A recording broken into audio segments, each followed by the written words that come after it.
Om Asato Ma Satgamaya Tamaso Ma Jyotirgamaya Mrityorma Amritam Gamaya. Om Shanti Shanti Shanti Om. So we are doing this study to move from untruth to truth, from darkness to light, and from death to immortality. All right, so we are in our 5th chapter, and we sort of just got into it, and we were sort of talking about the difference between karma yoga and Gyana yoga, or the yoga of knowledge and the yoga of action. So Gyana yoga is essentially a different kind of yoga that's usually prescribed to people who have understood that this world is sort of, I would say, blank or like void or inert. Like it really cannot offer me what I want. Like they have that understanding. And if you're in that place, then Jnana Yoga becomes very easy because nothing external really grabs at us. And we don't sort of have those like deep desires that we want to fulfill. So if you're in that place, then Jnana Yoga is easy. But most of us are not, right? Most of us have desires. We are young. We have a lot of passions and pursuits and goals, and we want to pursue them. And for those people, karma yoga is sort of better suited because it deals with action, and it deals with how do we do things in the world from a standpoint that leads to freedom rather than getting bound by all of the things that I do attain in life. So in one of the verses that I don't think we would do it in this class, but I think it's chapter 7 or something, but he talks, Krishna basically telling Arjun that the person who has the most wealth, let's say financial or any other sort of wealth, has the most to lose, and hence is the most fearful. We are just born, we have nothing, we go through life, we acquire a bunch of things, and eventually, we feel like we are accomplished and all of that. And that causes a different kind of fear, which is like, oh, what if I lose what I have, right? So, we are perfectly happy. We have all of the things that we could ever imagine, but even still, there is a fear of losing what I have, right? Fear of not being okay again, even though there's no indication or no evidence that I'm not going to be okay. But in the back of my mind, there's extreme amounts of fear because I have not understood the process of what this world is, or how do I deal with it. So instead, we're going to practice, working in such a way that even if we attain a bunch of things, even if we are super successful, all of that, there's still going to be freedom from all of those things, where I won't be attached to them and I won't be fearful of losing them and all of that. So I think we were in the last verse that we did was 4, where oh no, maybe we stopped at 3 actually. So essentially, we spoke about what it is to be a sannyasi, which is the Sanskrit word for a renunciate. And renunciation, if you look at the traditional understanding of a renunciate, it's a person who is given up worldly life, has decided to remain a celibate or something, and live in an ashram, or in a monastery or something, right? Like where they've sort of gone away from typical worldly society. But that is like a surface level understanding of what a sannyasi is. A sannyasi is a person who has internally renounced and freed themselves from likes and dislikes, which is essentially, our deep-rooted desires of like, I want this and I don't want this, I like this person but I don't like this other person. All of those sort of uh, impressions that we gather in our lives and make us to, and because of those impressions we have these like deep-rooted likes and dislikes. For that person, the sannyasi, all of them have been sort of burnt up, and they're free from at least like likes and dislikes. Everything is sort of acceptable to them. So that is the real sannyasi and the real renunciate. And for that person, very easy to be freed from bondage, because nothing in this world really grabs at them. So they can easily quiet in their mind. So, and remember, all of yogic practices is to quieten the mind. So if your mind is fairly quiet already, then knowledge is extremely easy to grasp, because knowledge is self-evident, which means that it's already there. It's not like, you have to do something special to suddenly, gain it. We're not gaining any knowledge. It's just being revealed to us, because it's like gravity, right? Gravity is always there. There's nothing special we have to do to gain gravity. If we don't notice there's gravity, then we may be in ignorance that there's gravity that exists. So all we're doing is we are allowing us to see that gravity or something like that exists. So same thing with the self, which is the self is always there. We are just doing certain processes that will allow us to notice that it is there. So from that standpoint, we're going to do our next verse. So any thoughts or questions about what we've covered so far? I have a question. What is the Devi? difference between, yeah, Hi, hi. Devi. What's the difference between this state of non-attachment and apathy? And how do you identify that difference? So attachment we only do to the fruits. So we are saying non-attachment, we are always looking at the outcome. We are always attached to something which we like or dislike, right? We're not really attached to, how do I phrase it? Like our sense of clinging comes to some sort of an idea or some sort of an imagined outcome. That's our only attachment. There's no other sort of attachment.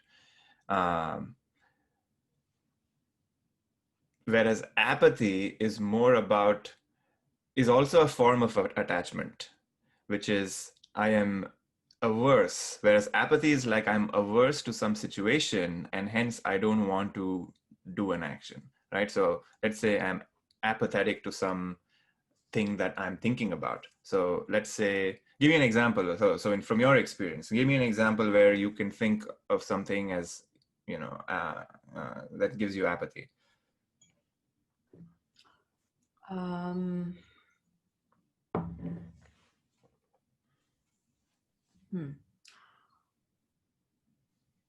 Okay, so like there are so many more things I could be doing for something like, say, climate change, right? Mm-hmm. And I don't. Mm-hmm. And or like maybe climate change is yeah, okay, let's just go with that example. Mm-hmm. There are some things that I do because I think about it, I care about it, but then there are so many things I don't do. So the not doing is a sense of detachment and apathy. So that's why I was asking, like, Yeah. where is the difference between when you care for something, do you become necessarily attached to it? Is it possible to care for something without getting into this state of attachment? And is not getting Yes. attached being apathetic? Yeah. So yes, it is possible. So we're going to learn about this sort of idea of like a sense of agency, right? We talk about like, okay, I am doing something for the climate. I am preventing climate change. When we have those ideas where a sense of agency is from this limited ego, that's when attachment builds. If you notice anything in life, like let's say you're a great artist or something, right? And you're making these amazing pieces of art. And if there's sense of agency, that the ego, the limited ego that is me, that is making this art, and I have such brilliant ideas and I am so creative, you're creating an image about yourself that you're great and you're amazing. And now you're attaching it to your art, right? And now in the future, and let's say in the present, you're very successful, but a year from now, you have no new ideas or like no special ideas. What's going to happen is that your sense of identity is now going to be threatened because you thought at the time when you made the paintings that you did the work. So now 1 year later, you're going to think you are not doing the work and you are useless. So that's how the sort of attached sense of attachment starts to get created. It's while we do the work. So it's always the state. What is the state of mind in which I am doing the work? Is it, where is my attention? Am I thinking of how I am so great and how I have achieved so much, or like I have, or the converse, which is I have not done anything or I have not achieved anything? That's the sense of agency. And that sense of agency is misguided because all actions happen because of karma, which is the past, and gunas, which is, the state of mind that I was in while I was performing the action. That's it. That's the entirety of how attachments is formed and sort of ego is formed. Um, if that understanding is clear, in every moment when I feel, oh, I'm not doing anything, I'm useless, where is that idea coming from? That idea is coming from the past, because in the past I have given those ideas energy and now they're fructifying and they're being manifested in the present. And I can continue to think in the same way and propagate it, and in the future the same idea will come up. Or I can look at that and say, okay, here you go. I have given, let's say climate change is something that you're thinking about, how I have not done anything in climate change, all of those ideas are coming up. Look at that idea and be like, okay, it's coming up because in the past, when I did something about climate change, I thought I was doing something about climate change, but that's not really true. It just so happened you got interested in climate change because of your experiences that you may have had, the things that you've read. All of those things have resulted in you, or a thought in you arising that I should do something about climate change. That's all that has happened, and you acted upon that thought. So if we act from that place, those actions and the outcome of those actions will not leave a further impression on us, which is I am doing something great or I am not doing something great. And over time, if we act from that place where, we are not gathering more and more, I guess, impressions, then, the effect of it is going to be gone. So in the future, you can do, if something in front of you about climate change appears, you can act in it, you can engage. If you feel called to do so, if you have time, if you have energy, there are all these different factors which determine whether you can do something or not. Whether you have resources, all of that, right? If you do, and if it calls to you, you're going to do it. And if it doesn't call to you, you won't do it. So the sense of apathy and the sense of attachment, these are all egoistic ideas that come up because of this false understanding that I am, as an individual, is acting. And we're going to sort of get this idea of like, there is no agent here. The sense of agency is not in the limited ego. The sense of agency is in this entire universe. There's one conscious entity acting moment to moment. And we are just witnessing it all happen. And we have this false understanding that me as an individual is an agent. And we're going to sort of break that down. Does that make sense? Yeah, I'm looking forward to what more you say about that as we go. Like I hear you, and that makes sense. But I just need to think about it some more.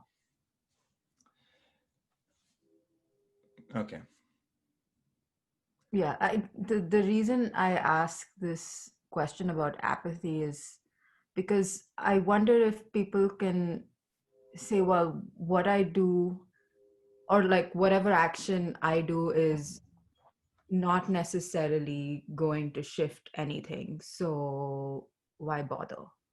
That's the angle I was coming from. And that could be like, well, I'm just trying to, exist in my own lane and just, So one thing I would recommend is to not to do somebody else's yoga. Only focus on your own yoga, which is if that thought is coming within your own bosom, then deal with it. But don't try to imagine how this work would help other, like how it would be reflected in other people, because you have no idea, right? Mm. All we have an idea about is our own, um, like we can only apply these tools to our own mind. We cannot apply it to somebody else's mind. So I would say that's not a useful endeavor to kind of think of how this would help in other society, like other people, and how society would change if everybody starts doing it, because that's not useful. All we're trying to do is free our own mind. Once our own mind is free, you can do whatever you want. Mm. And what you will do will not be because of this limited, I want to satisfy my limited mind and my limited life and my limited identity. That's not going to be the motivation from where you will act. And the thing is, these ideas are coming up, and because they're coming up, you are taking them to be true. To some person, like a person of knowledge, these ideas don't even come up. So it's almost like, do you, if you are, I have a nephew who's like 11 years old now, right? And I always think of like he's reaching this age of like, puberty. He's going to start, having these crushes in high school, and he's going to start to feel all of these feelings and emotions. And he's going to have a heartbreak at some point, right? Where he's going to like feel like, this girl that he really likes does not like him back, and his heart's going to break. And in that moment, he will feel that, his life is, he will have all these weird thoughts, right? Of like how his love of his life is no longer there for him, all of that. But that's his experience, and I cannot deny that, right? But but I know from my experience that that's not the end of life, right? That's not his life. His love life is in front of him. He's like his whole life is in front of him, and that's from my viewpoint. So so it's the same thing where like, we cannot imagine what it's like. If we haven't experienced that, uh, we cannot imagine it, right? Mhm. So we have to go through the process and get there individually. So only you can do your own yoga is the crux of it, and only I can do my own yoga. Like we can talk about this, we can get tools, but then in the end, the work has to be done to deal with our own sort of mind and our own thoughts that sort of are barriers. Um, because this thought that's coming up is just a barrier in the end. It doesn't matter if it's a thought about climate change or if it's a thought about sex.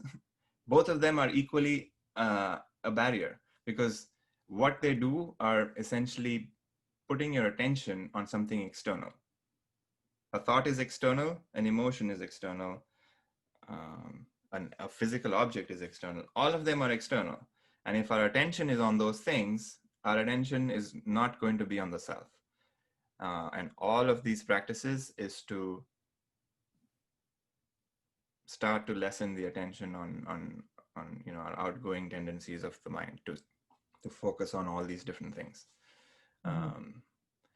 But if that thought is strong and it's grabbing at you, you have to put your mind on something else, which is focus on the work, like whatever work is in front of you, because that's all we can do. When we are in single pointed attention, it's almost as good as you're in meditation essentially. So that's the work we have to do. Cool. Thank you. Good question.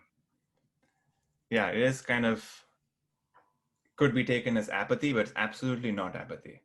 Um, it may look so. It's there's like a analogy where like there's a when we were kids we had this toy which was a top where you sort of like wrap a rope and then you throw it and it kind of rotates on its axis. Um, so a person who is inactive, looks like a sorry, I'm explaining it wrong. The top, when it's not in motion, is just like still, right?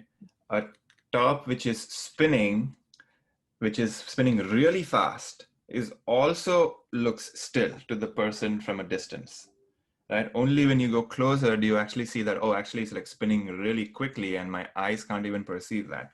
So it's kind of the same idea where like we are not trying to be inactive, because inactive comes from a place of lethargy and laziness and not our ability to not deal with what is in front of me. Um, but here we are trying to deal with everything that's in front of me from my experience, because that's the only perspective that I have, which is my experience. So, paying attention and being absolutely aware of everything that is coming up and dealing with that. And that is essentially yoga that we're trying to do. Cool. So on that note, let's do the next verse. Any other questions or any other thoughts?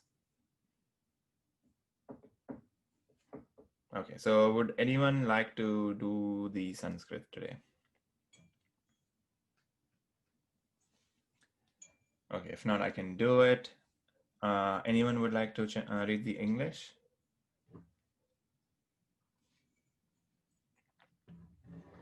I can do it.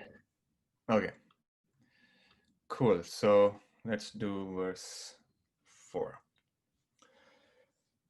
Sankhya Yoga Pritha Bala Pravadanti na Panditaha Ekam Pyasthita Samyogya Bhayor Vandate Phalam. Children, not the wise, speak of Sankhya and Yoga as distinct. They who are truly established even in one obtain the fruits of both. Cool. So here we're given this idea that people think that the yoga of action and the yoga of knowledge, they're different paths, but a person who has reached the final goal, who's enjoying the sort of result, understands that both of them are actually the same, because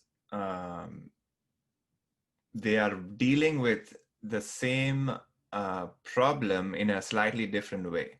So in the end, everything boils down to the fact that I am not able to perceive my real self nature. I am believing in sort of ideas that I've gathered in this life, and I'm giving those reality. And because of that, and here reality just means I'm taking that idea to be absolutely true. And because of that, my attention is always on those things. And for a person who has transcended all of that, gets to the same place, which is, I'm free from my mind. I'm free from all of the ideas that my mind presents. So essentially, my mind is no longer really a mind anymore, because it's just become a tool that I can use to function in this world. And the yoga of action and the yoga of knowledge, they appear to be different sort of styles and have different processes and all of that, and that is true. But for a yogi or for a person of knowledge who has crossed over, they just use they sort of look at it as like both need to be done to get to the final destination. So it's almost like, if I'm trying to get to London, like trying to fly to London from San Francisco,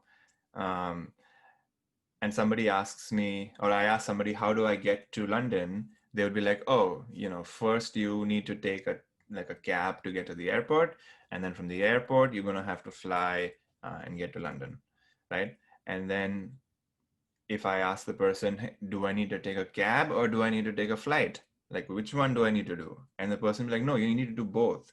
But then I'd be like, but that doesn't make sense. Like, I want only do one. But he's like, no, you have to do both, because both of them are important and both of them are part of the process to get from San Francisco to London. You can't just do one and get to London, right? You have to do both. So it's the same idea, which is you have to do both of these things to get to the final goal. So they're not really distinct. So like the path of yoga actually covers all of this, like both the yoga of action and the yoga of knowledge. Like they're both yoga. It just so happens that they're classified and grouped in slightly different ways based on where we are at. But a person who has, who's a sannyasi, probably did yoga of action earlier, or may not have had to do it for a long time because they may not have had too many things that they had to deal with. So all of that, or if you believe in the idea of past lives, they may have done a bunch of stuff in their previous lives, and in this life they're already pretty like well cooked or well marinated, and now yoga of knowledge kind of just is immediately works for them. So it just depends. So that's sort of the implication of this verse. So it's not different is what this verse is implying. They're just sequentially done. First yoga of action is done, and then once that cooks us enough, yoga of knowledge is prescribed for the final what is it called, the broiling process, and then you're done. Does that make sense? So any questions about this? Okay, let's do next verse. Yat sankhyaye prapyate sthanam tad yogairapi gamyate ekam sankyam cha yogam cha ya pashyati sa pashyati. That place which is reached by the Sankhyas, Gyanis, is also reached by the yogins, karma yogins. They see who see Sankhya and yoga as one. Awesome. So this is the same thing I was indicating earlier, which is like both of these paths, they lead to a certain place, which is at the door of ourselves. So, so one of the ideas that, Sankhya Yoga, which is the yoga of knowledge, or Gyana Yoga, that prescribes is that we want to always act from a place of being the witness, right? Like I am the witness, I am observing all of this that's going on. I'm not um, really acting, the sense of agency. I'm renouncing the sense of agency. But that's also not really at the place of the self. It's still in living in the mind, because you're essentially using the mind and using an idea that I am a witness, and reminding yourself that I'm a witness. I'm not the mind, I'm not the body, I am this witness who's witnessing the mind and the body. That's the process that the Gyana yogis use. We haven't really covered it in this class, but even that is sort of a practice that they're doing. It's just that it's a very subtle practice, because you have to be able to perceive the distinction between the mind, the intellect, and all of that. So slightly more subtle, but that's also a practice. And whereas the karma yogis, for example, are like, desires coming up, they're acting with the desire, going through with the desire, but like renouncing the fruits of action, understanding perfectly well why the desire has come up. It's something from the past that's coming up now, all of that, right? Like whatever we have done so far. So both of them are doing different things. But finally, both the karma yogi and both the Gyana yogi will come to a same place where their mind kind of like subsides, where like there's no thought perturbations. And in those moments, the self is revealed, where our attention kind of goes to our own self. So like so when we say who sees the cup, right? Like I am seeing the cup. There is something within me, the sense of awareness, that is seeing the cup. But on top of this cup, there's all of these other factors, right? Like there's sounds that's being perceived, there's like other objects that's being perceived. I have some thoughts that are coming up about what I want to say, that's coming up, and I'm perceiving that. So all these different objects in my sort of screen of awareness that exists. And because there's so many things, my mind kind of tends to jump and notice these different things. And because there's so much stuff, the volume of my thoughts is very high. So the whole practice of yoga is to kind of like step away and see, can I close some of these sense doors, right? Can I close my ears so I don't hear stuff? Can I close my eyes so I'm not perceiving too many things? And then slowly, after a point, all of the physical stuff is gone, but then my mind is active. Now I can perceive stuff in my mind. I can think about what I did yesterday. I can think about what I want to do tomorrow, all of these things. Now, even those have to be sort of dealt with, where I get to a place where I can keep my attention on one thing without really thinking about the past and thinking about the future. So, we prescribe things like focus on the breath, or focus on the gaps between the thoughts, or focus on just the self. Like if you start to get a taste of the self, you can keep your attention there too. So all of these different things, depending on where we are, different practices work for us. But all of them are doing one thing, which is our turning our minds towards the self, which is, where is the source of this awareness coming from? Like I am definitely aware of stuff, but I've never chosen to question, where is this awareness coming from?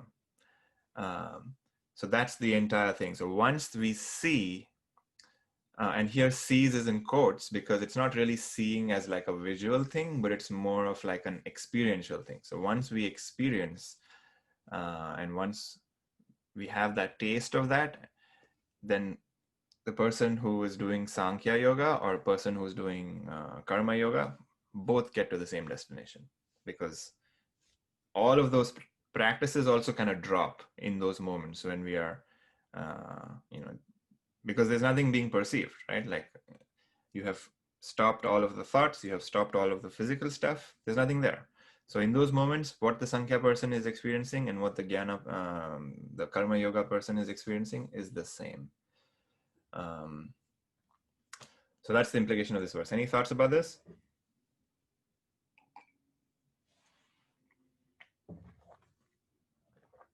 So this is getting a little bit more technical, doesn't really matter. All of this is just, information, and it's nice to know, but not important. Okay, so we're going to this next verse. Sanyayastastu mahabalo dukkham aptu mayogatah yoga yukto munir brahma nacherena gacchati. But renunciation, O mighty armed, is hard to attain without yoga. The yoga harmonized person of steady contemplation quickly goes to Brahman. All right, so here we're finally getting like why, I mean, I guess we're repeating that it's hard, but we're sort of realizing what is the purpose and the consequence of doing yoga.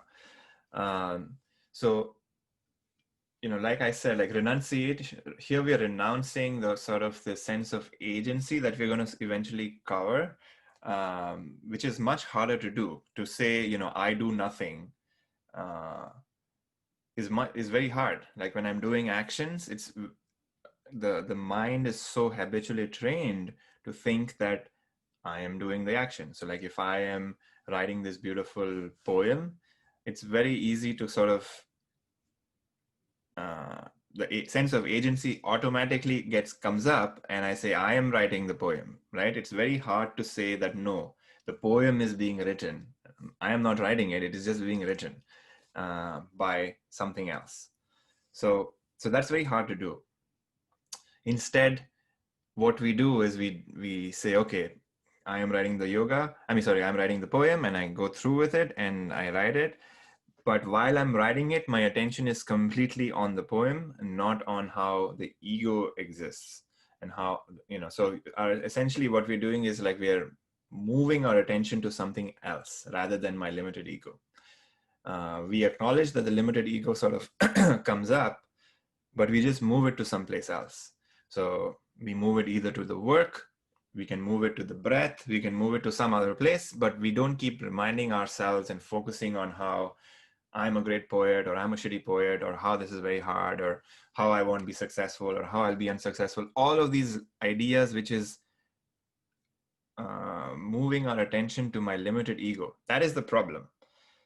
All we have to do is move it to something else. And as we sort of covered in some of the previous classes, thought structures automatically dissolve and break down if we don't give them attention. The act of giving them attention keeps them going. So we just have to keep moving it to something else. So move it to the action, move it to maybe a part of the body or anything else other than like thinking about how you are not good or how you're great. Both those ideas are useless, and they basically keep you bound. So this is what karma yoga is, which is, not paying attention to my limited ego while I am acting. And once we are harmonized with that process, what happens is that the power of this mind saying, what about me? Am I going to be okay?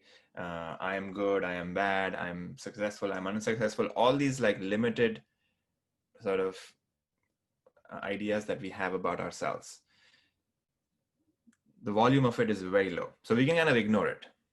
It just so happens that if the volume of that thought is very high, it's very hard to like ignore, right? But if the volume is fairly quiet, you can kind of ignore it. So once we are at that place, because of this karma yoga, we have sort of reached the place where the volume level of my mind is kind of low, then we can do renunciation. That is much easier to do.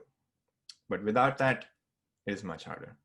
So that's why karma yoga is prescribed to people who have a lot of desires, have a lot of egoistic thoughts, so that when we are doing those actions and we're just essentially retraining our minds. For a long time, all my actions was done from an egoistic perspective, where I gave all the outcomes of every action I claimed, and hence I considered myself either successful if the outcome was good or unsuccessful if the outcome was not successful. And because of that, I have this identity about myself. But now we're going to focus and do work in a slightly different way that's going to just break down this old identity that I have. Not to say that we have to like consciously break it down. We just don't have to even pay attention to it. We just pay attention to something else. And because we pay some attention to something else, the old stuff breaks down. I think there's like a Christian saying that my teacher kind of says, which is, we are not healed by what we turn from, we are healed by what we turn to, which basically has the subtler meaning of what I'm saying here, which is if we turn to something else, because we are turning to that, we are no longer thinking about our pain. And because we're no longer thinking about our pain is automatically healed, because all of it is essentially going to, there's entropy in this universe. Everything kind of is breaking down. A lot of energy has to be given to keep something in place. Naturally, things are just breaking down and like going into their original form, which is just nothingness, which including our bodies, if you think about it. A lot of energy has to be maintained to maintain this body. You stop eating for a few days, see what happens. And same thing with the thoughts. If you stop thinking about a thought for a long time, you won't even remember. Like have you like thought about your bicycle which you had as a kid? How long has it been since you thought about it? It's been forever, so it hasn't even come up in your experience, right? And that's because we just haven't given it that much thought structure. I mean, that thought structure, we haven't given it much energy. But some thought like, some school teacher which was traumatic to you, and you probably still think about that teacher, that memory maybe still be very vivid and active for you. And that's only because we are rebuilding that memory over and over again. So we just have to turn our attention to something else, and everything else dissolves. That is the nature of this world. Don't believe me, see it for yourself. everything in this world has this property that it is going to destruction, and we don't have to involve ourselves to it. It is naturally going to destruction. It's only a matter of time before it goes and it goes out of existence. And we just have to watch. So that's the highest practice of just watching and not getting involved. But it's very hard to do that because our habitual tendency is like, let me try to do something, let me get involved. So if you do want to get involved and do stuff, do it, but do it from a place of karma yoga, of focusing on the work and not building our limited ego. Um, any thoughts about this? I have a question on it. So you Sure. talked about not giving attention,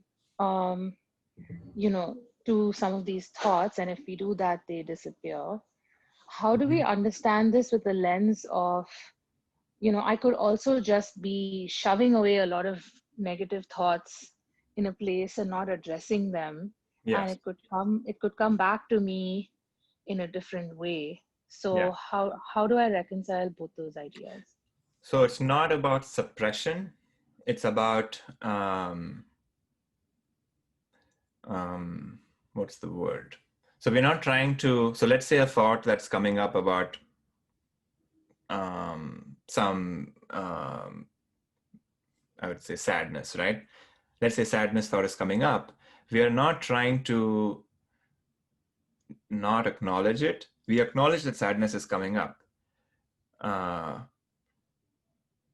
but we know that sadness is coming up because of X, because something happened in the past. It's now coming up in the present.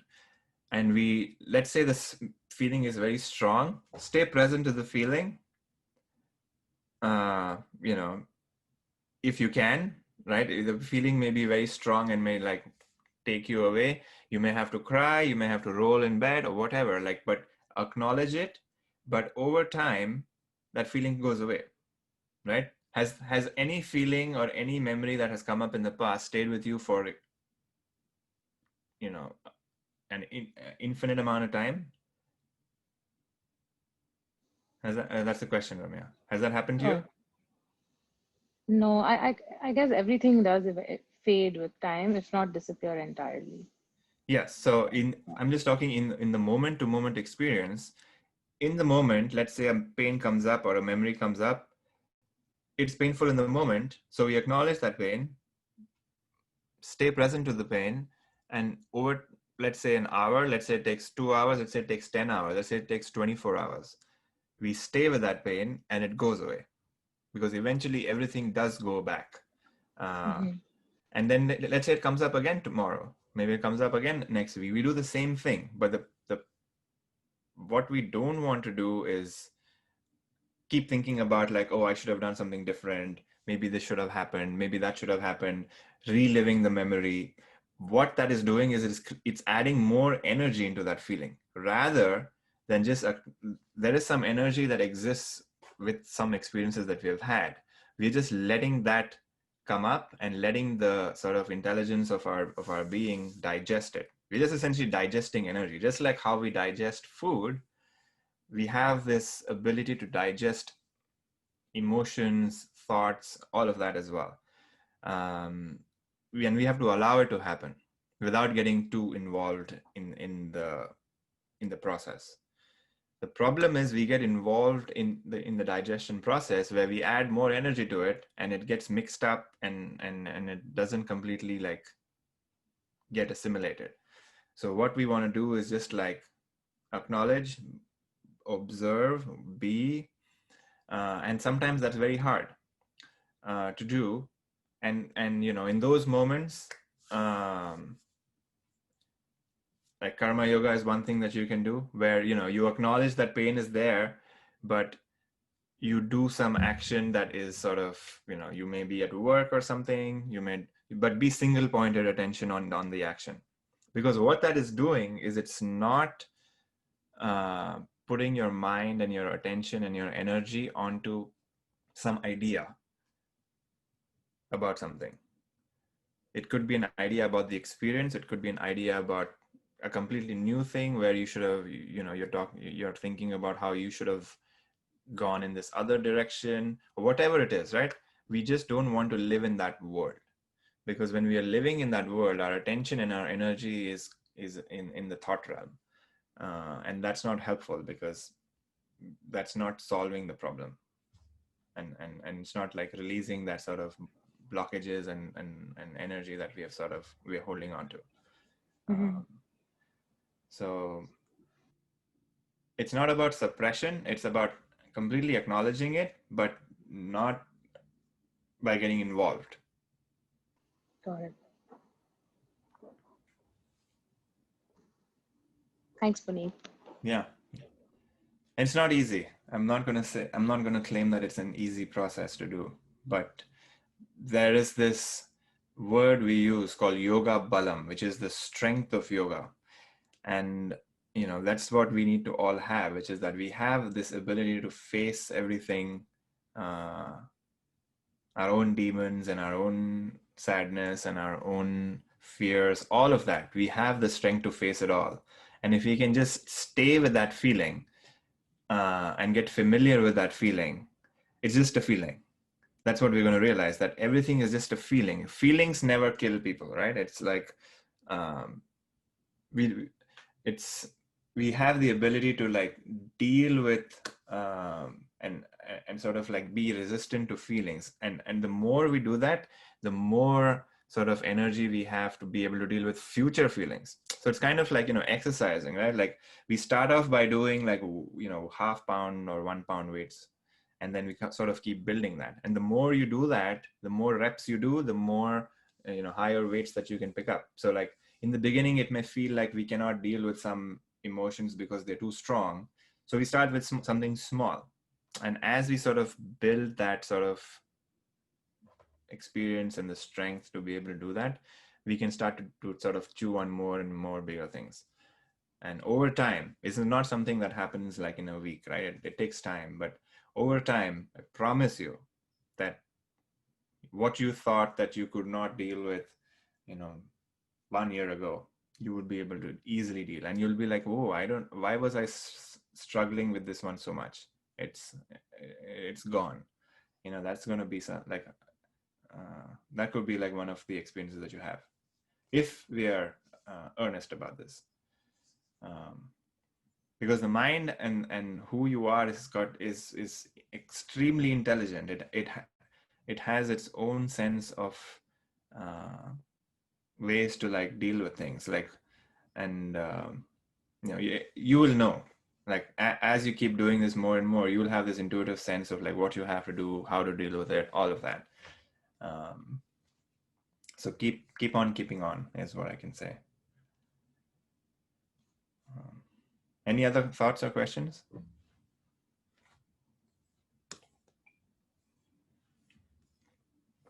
Okay, let's do the next one.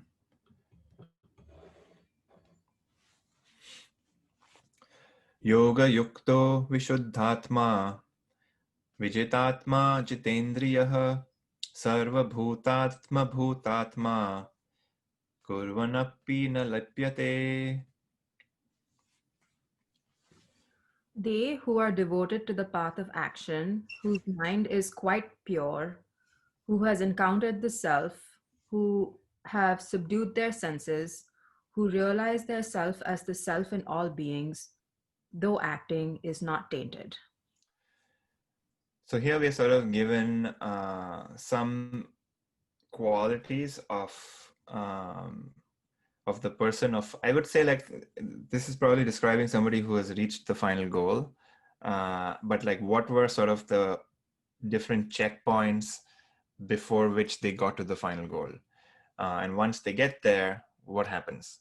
So in the beginning, we're devoted to the path of action, which is I have now learned these tools of how to act. I'm going to act from that place, and I'm going to be devoted, because devotion essentially is just that, that's in my mind a lot, right? Like if you're devoted to a person, you're devoted to your lover, that person is just in your mind. You're devoted to an ideal, that's in your mind. You're devoted to climate change, like that's in your mind all the time, right? Like, so that's just the devotion.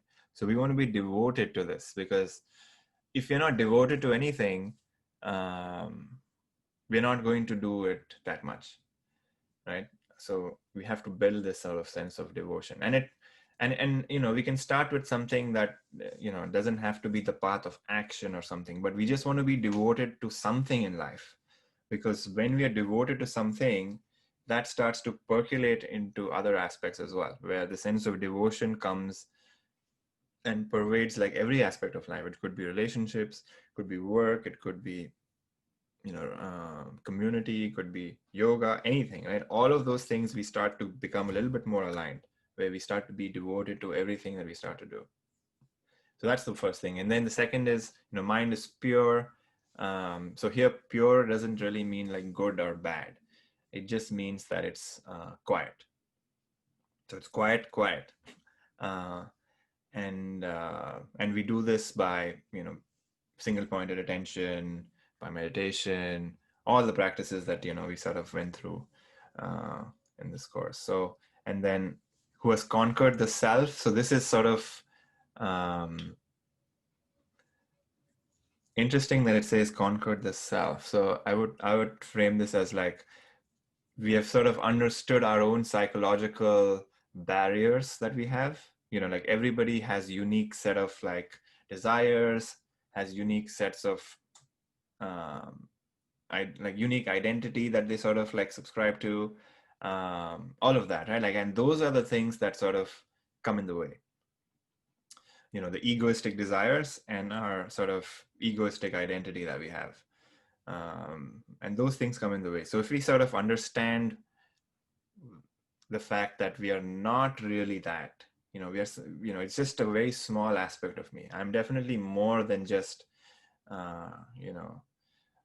my personality.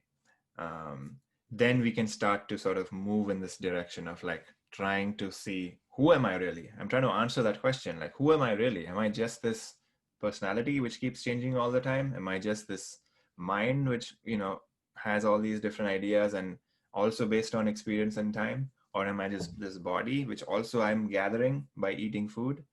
So who am I really? So there's, we start to like move in that direction. And then, if we subdue our senses, that basically doesn't mean that we become a dullard, right? Where we are not, where we are just like, sleeping or something. It just means that senses are reporting information, but the mind is not reacting on what is being reported. So, we have this physical senses in our mind. Sorry, we have these physical sense organs, but we also have senses in our minds, which is actually where our senses really are. That have you ever been had that experience where you're like really engaged in like some activity, like, so maybe you're reading a book or something, and like your mom or your dad or like somebody or your partner or somebody calls out to you, and you don't even hear that that they called out to you. And that's happened because your ears were still functioning fine. It's not like while you're reading the book the ears stop working. It's just that our attention was not on the ear, or was not on the sounds that the ear was reporting. So there's half our senses are in the mind. We definitely have physical senses, but half our senses are in the mind. And if that is not active, we don't even sort of acknowledge what is being reported. So that person who has subdued their senses, which basically means that they have stepped away from like this reactivity of what the senses is reporting.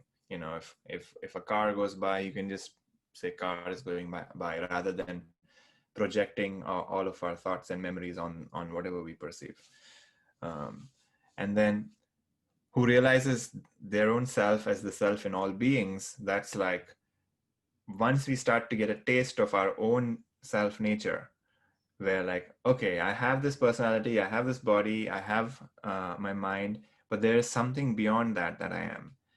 And because I am that way, everybody else is also that way. Like, they are no different. I was ignorant for a long time about it. And they are also ignorant as well. So like, everybody has the same qualities.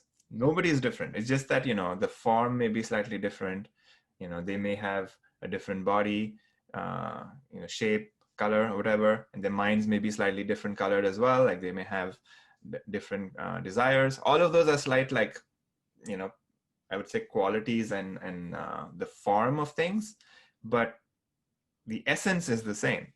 So we sort of start to relate with everybody because there's nobody who's not like you. And then that person, because their identity is now on the self, which is the awareness that is illumining everything, that is never tainted, because that sense of awareness is the same in every situation, whether you're happy, whether you're miserable, whether you're excited, whether you're low energy. The self is revealing all of those states to you, and that self has no qualities, has no characteristics, does not rise, does not fall, all of that. And even though the body is acting, and the mind is active and is thinking, the self is never touched by any of the consequences of the mind and the body, because the self is revealing everything. So that the situation where to give a example of like the climate change thing we're talking about, where the climate is changing, sure, and we have to act and we have to do things to make it less worse than what it is, right? But in truth, the self is not touched by the climate change. And not to say that that's like a reason to not act. We are, the body and the mind is helplessly put into action, because based on our qualities, based on our desires, we just cannot help ourselves. And but in truth, the self is never touched by any of it. The self just is witnessing it all. And that is a fact. You don't have to believe me, but that is the final outcome of what the person who realizes the final goal.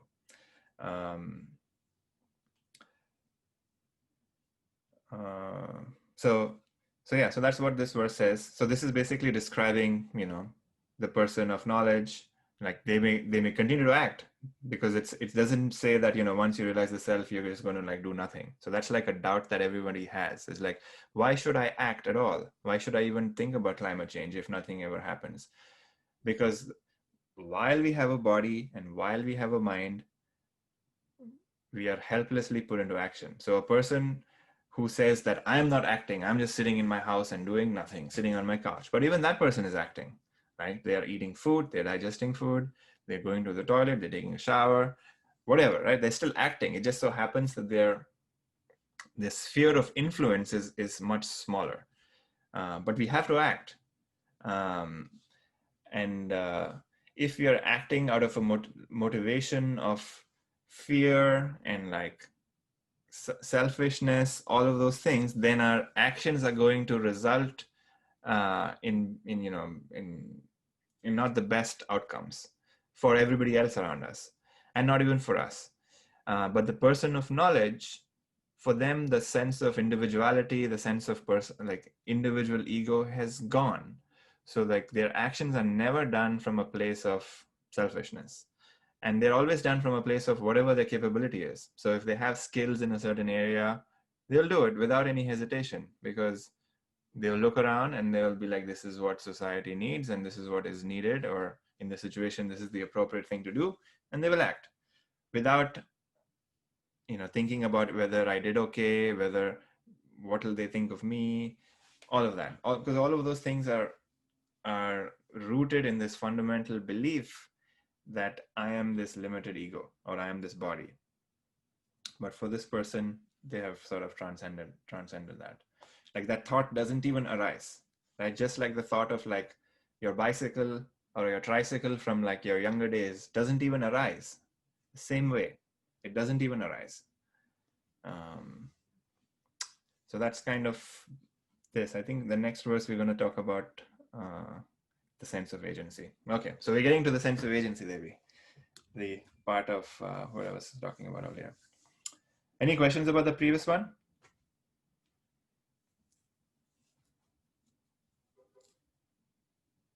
Okay, let's do this one. Oops. 8. Naiva kinchita karomiti yukto manyate tatvita pashyan shrinvas sprishan jinghra nashan gachannas swapanchana. Wow, that is such a long word. Sandhi, yes. 10 sandhis. Okay. I do nothing at all. Thus would the harmonized knower of truth think: seeing, hearing, touching, smelling, eating, going, sleeping, breathing. Cool. So usually verse 8 and 9 are done together, but we can do them separate. Maybe let's do them together actually. So this is the 8th one, and this is the continuation of this 8th one. So prala, prala panvi srijan grihna nushmin shanni mishannipi indriyani indriyartheshu vartante iti dharana. Speaking, letting go, seizing, opening and closing the eyes, convinced that the senses move among the sense objects. Cool. So the previous verse, we have this idea that, that the person who is acting from that place, even though they're doing all these different actions, like seeing, hearing, these are basically like, the 5 senses that we have, and activity is happening. But in the mind, there is this clear understanding that I, which is the real I, not the mind and the body, the real I, the self, is doing nothing. It is just witnessing all of it happen, and not just like my limited actions, right? Like the actions of this body, the actions of this universe. The universe is acting moment to moment. If you think about it, we are acting, the birds are acting, all these human beings are acting, the earth is spinning, the sun is shining, the moon is spinning. All of these things are happening at the same time, and all of them are happening moment to moment, right? So action is happening all the time, but the self, which is the awareness, is illuminating everything. There's no point where the self is not illuminating what we are experiencing. There's no point. Can you even say that there is a place where the self is not illuminating? Like that's impossible, right? Because if you go to that place, you will see whatever is happening there. So there's no place where the self is not. And this is essentially the sort of consequence that a person realize after realization. That's what is the consequence, where we realize that for the longest time I thought that I was this limited body and I was my limited mind, but actually I'm neither of those two things. I am something beyond it, and because I'm something beyond it, the qualities of the body and the qualities of the mind, which is that it acts, like the body is actually acting, right? The body is doing actions, the mind is thinking, the intellect is like judging and doubting and all these things. They're all aspects of something other than me, and I am witnessing it all. So that's what this person experiences and feels all the time, even though they are doing a bunch of stuff. So for example, I can think of like, the big usually example is like Buddha. He did a bunch of things, like he was working all the time, going around the entire country doing these courses and like, teaching people how to meditate, all of that. And, but from his perspective, he was like, I do nothing at all, because the sense of individuality was not not where the identity was. The identity was on the self. Now the identity is on the self, which I have, and the same self that you have, and the same self that everybody has. If that's where our identity is, then work is not being done by the self. Work is being done by the body. Work is being done by the mind. Um, and if we actually go into a little bit more sort of analysis into what this world is, which I don't think we're going to do in this class, but we try to answer like two questions in spirituality, which is what am I, or who am I? And then the second question is, what is this world? Because after the realization of knowledge of like, okay, I am the self, I am the witness of it all, the world is still like an experience for me, right? I still experience the world, I still experience the miseries of this world and the joys of the world, and I get entangled because I have not fundamentally understood what the world is. I have a fairly reasonable understanding that I am the self and I am the witness, and when I go into meditation I feel pretty blissful, and that's fine. So when I'm by myself it's pretty good, but the moment I come out of my my cave and go into this world, the shit starts to break loose again, because I have not understood the fundamental nature of what this world is. And the answer to that is that the world is also you. So your sense of identity is not just to your limited body, it is like to this entire world. So this entire world becomes my identity, where like we see the self, or we see, or in other words, I see myself in everything that I'm perceiving, everything that I'm seeing, everything that I'm hearing, everything is just me. And this is not like a theoretical thing. We can start by saying, okay, that's how we should perceive the world, that everything is me. It's kind of like one of those commandments where like you treat everybody like you would treat yourself. But that usually doesn't work because that's not a direct experience, right? Um, so I'm saying all this because that kind of gives us an idea of where we want to go. But the first thing that we want to answer is like, who am I? Because until we have a clear understanding of that, the world is going to keep coming in the way, and preventing us from seeing who I am. So that's the work that we do initially. And this, once we have a taste of the self, we realize that the self really has no qualities. And because it has no qualities, it cannot act. It cannot smell, it cannot touch, it cannot eat. All of those are qualities of something else. It's the quality of the mind, or it's the quality of the body. Uh, so which is why our identity starts to lessen from the senses and the physical body, and starts to sort of move towards uh, the self. And we start to act from that place where I do nothing at all. And even though it may appear that lots of activity is happening, but internally the understanding is I do nothing at all.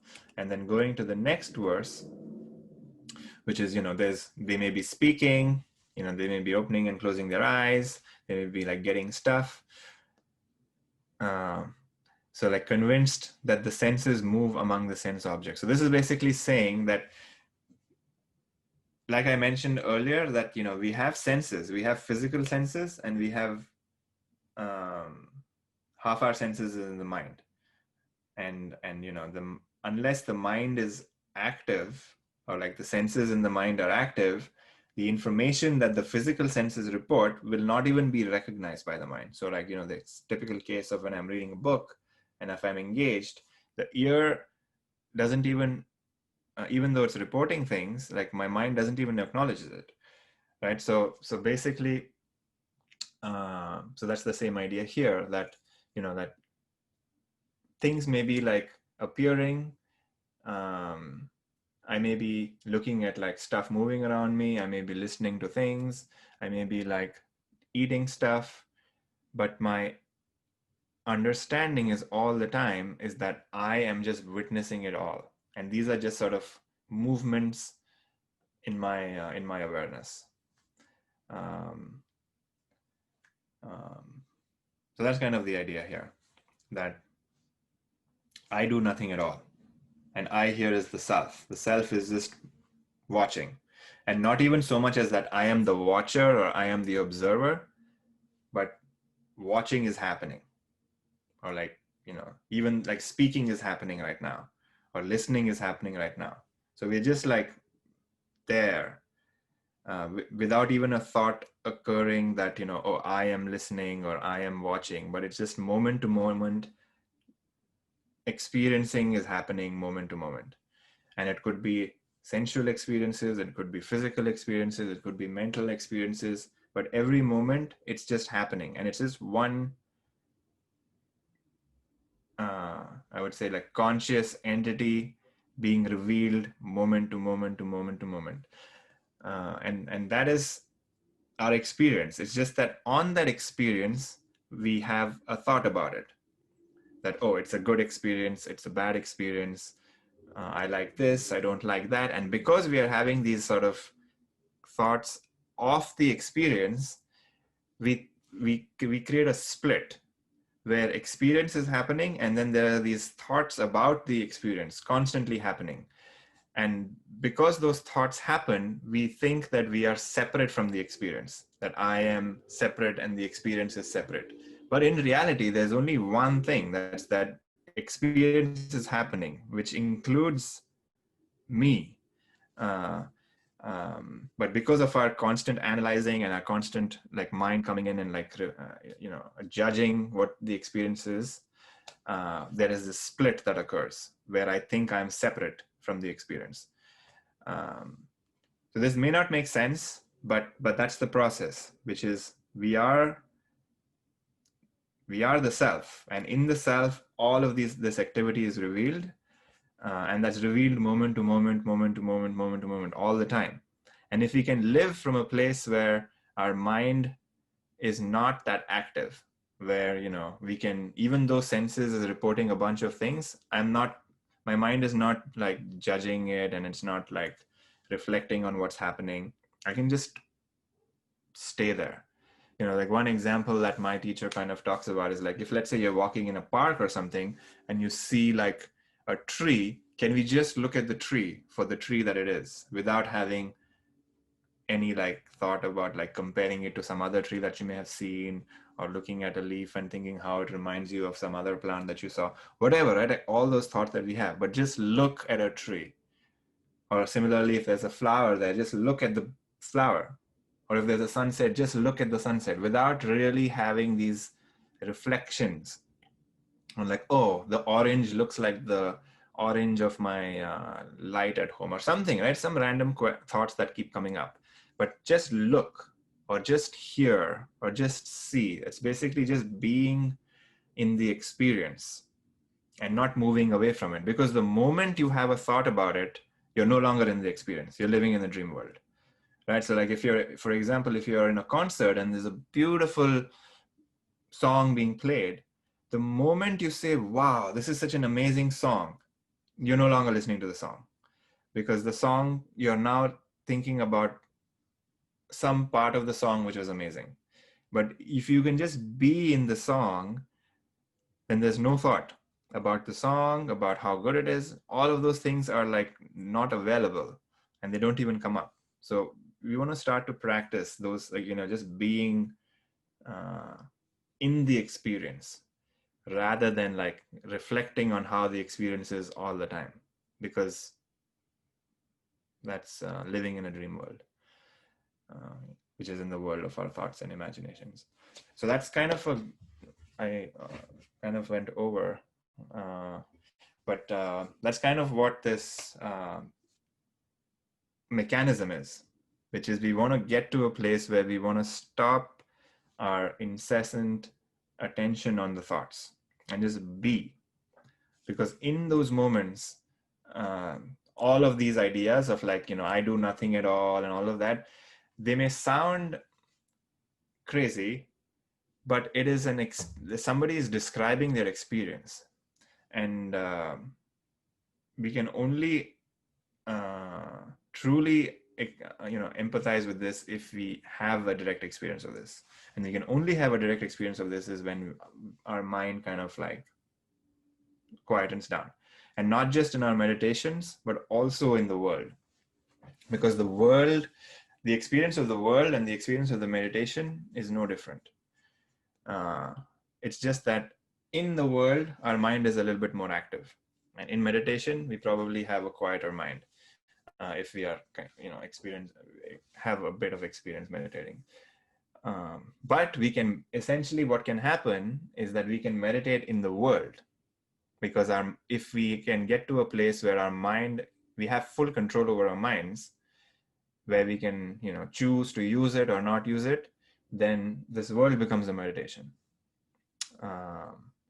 And that's where we want to get to. And that's that's becomes a consequence of all of this work.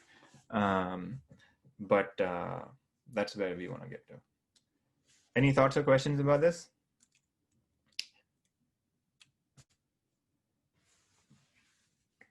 If this doesn't make sense, just put it on the shelf. Keep on doing your practices, keep on focusing on single-pointed attention, and come back to this verse. And then, you may read it again after a few months, and then you're like, oh, this kind of makes sense now. Like, it didn't make sense back then, but I don't even remember why it didn't make sense. Because all of this is all rooted in experience. Because if you don't have direct experience of this, these are just like ideas. It's like another idea that you can have over like coffee with somebody or something, right? Like, that's not useful because it doesn't transform us. What we want is transformation, and we can only get that when these teachings are like a living reality for us. So keep on practicing and doing the work. Cool. So this is a good place to stop. So we are on verse 9. So we'll do 10 next week. All right. Let's do a meditation.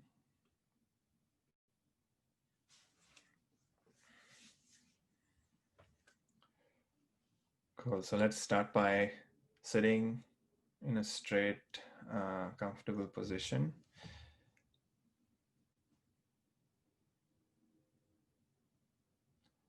Make sure your neck, head, and back are aligned in a straight line.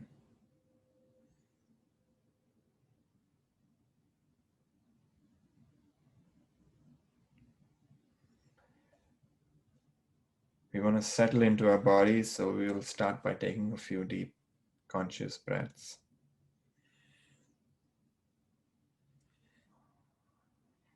And notice when you do that, you automatically become the witness of your breaths, because you notice that you're breathing.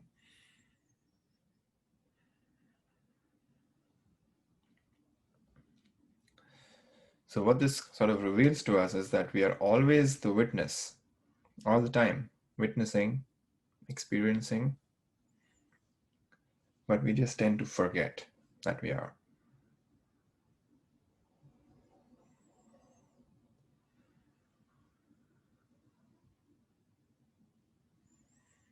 So continue to take a few breaths.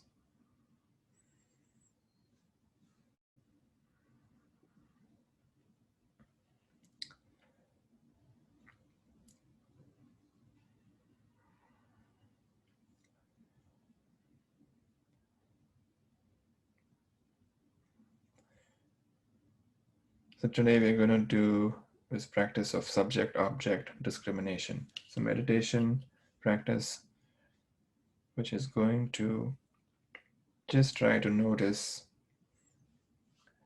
that we are the subject or the witness of our experience all the time.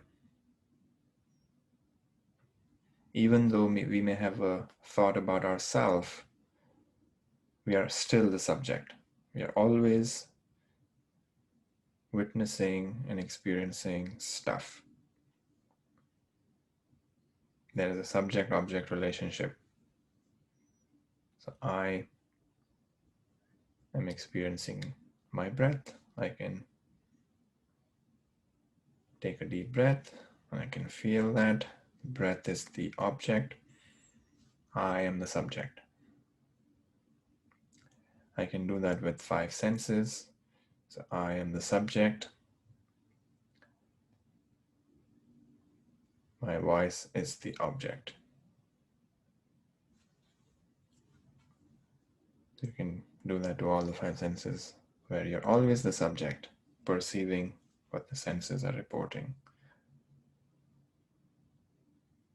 go one level subtler, I am the subject. I can perceive emotions. So I'm feeling a little cranky, I'm feeling a little tired, feeling joyful. So I am the subject.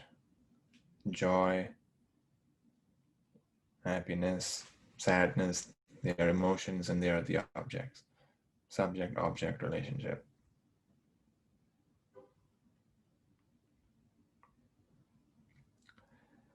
So you can take that one level subtler, which is I am the subject, and the thoughts are the objects. Perceiving what I ate for breakfast, that's the object, I am the subject. The reason we do this is to reveal to us that if we are perceiving and if we are the subject, we can never be the object. Whatever I perceive, I am not. I am perceiving something. So how can I be it? We clearly understand this in the physical realm, which is I am none of the external objects. I'm not my laptop. I'm not my table. It's very clear to us that we are not those things. But they also have the same relationship, that the table is an object and I'm the subject. Because I'm perceiving the table, I am not the table. Now, if you apply that to all of our experiences, which includes our body, my breath is an experience. The breath is an object. I am the subject. So I'm not my breath. I'm not my emotions. I'm not my thoughts. So we can remove everything that we are not. And what remains that we are? So what happens if we remove every object in our experience? Not our thoughts, not our emotions, not the body. We come into this place where we are in the now, conscious beings. For a moment, if you can imagine, you are not the body, you're not your mind. Forget about all the memories that you have had just for this duration of this meditation. Forget all the memories that you have had in your life. Promise you'll get them back at the end of the meditation. If you forget all of the future desires that you have, forget that you even have a body.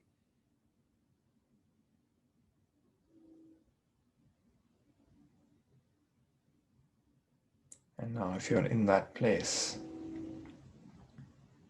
thoughts are coming, maybe thoughts are coming up, just put them on the side for a second. And in this place, there's just this sense of awareness, the sense of consciousness. If you're thinking about something about the past or the future, just forget it for now. You're just here.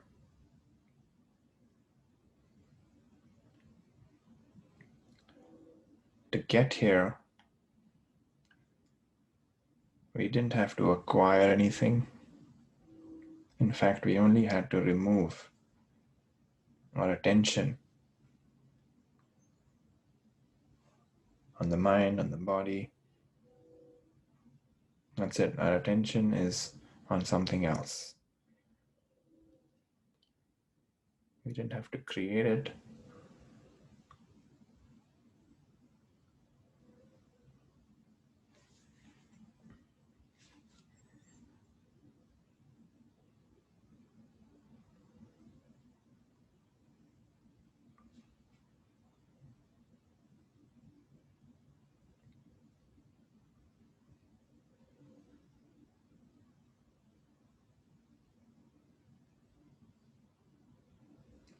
So if you're still there, try to see how far away it is from you, or how close it is from you. Is there any distance?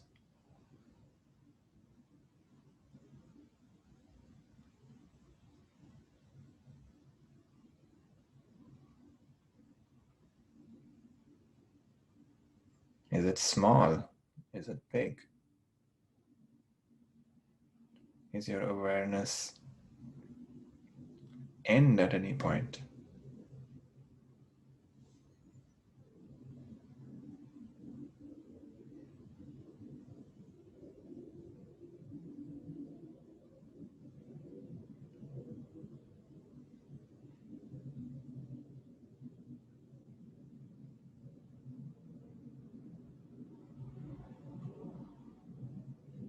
Will this awareness ever not be there for you?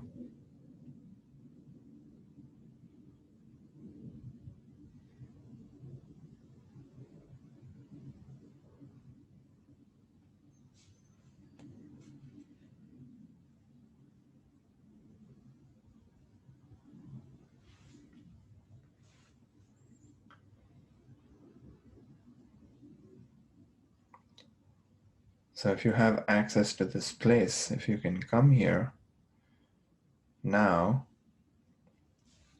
at any time in the future, you can bring your attention back to this place again.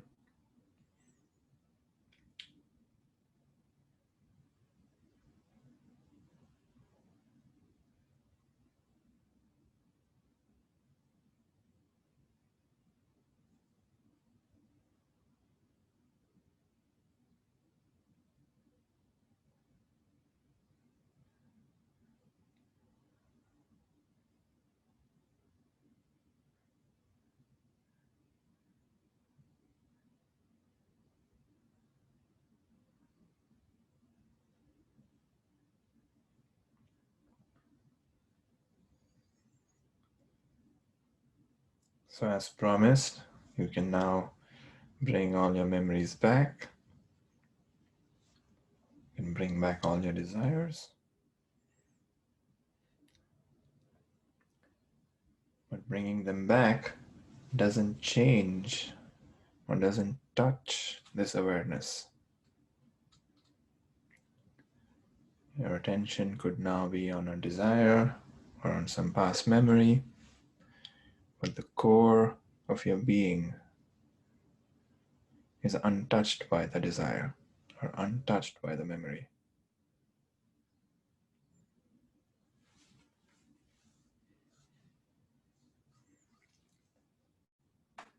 So bring your attention back to objective reality. When you're ready, you can open your eyes.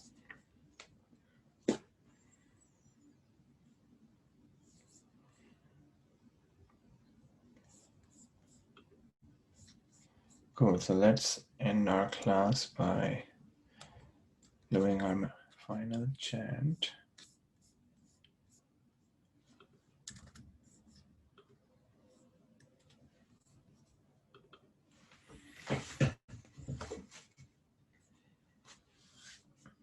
So feel free to sing along or just listen as well. Yogarato va bhogarato va Yogarato va bhogarato va Sangarato va sangavihina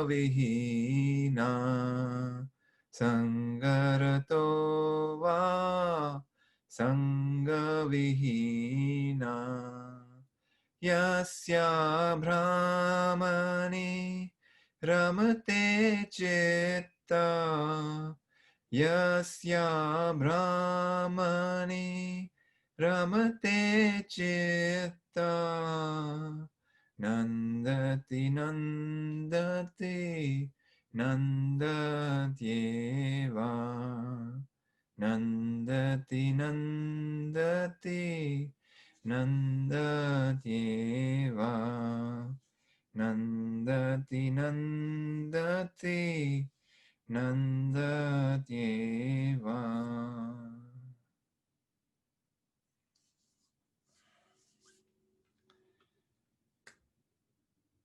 So the entire teaching of yoga is to allow the mind to revel in the self. And if we can do that, then we can revel in any point in time, in any place, any time, because the self is always there. And if you got a taste of that in the past or in the meditation or at any point, if your mind can go there,